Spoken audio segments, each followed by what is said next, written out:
সঙ্গীতা তো আগের পার্টে বলেইছে যে সন্ধ্যাবেলা পুজো শুরু হওয়ার আগে তোমাদের সাথে ভিডিও শেয়ার করবো। এখানে ঠাকুরমশাই এসে আগেই কার্তিকের টোপরটা পরিয়ে দিল। তারপরে আমরা যথারীতি পুজোতে মধ্যে বসে গেছি।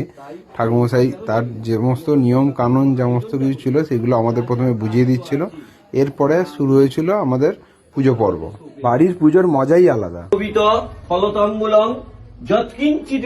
এখানে তোমরা চোখ মুখ দেখে বুঝতেই পারছো যে সকাল থেকে আমরা উপোস করে আছি। আমি তবু জল খেয়েছি, কিষান আবার কিছুই খায়নি। আর এখানে আমার ভাগ্নি মাসি সবাই এসে গেছে, তো সবাই বসে পুজো দেখছে।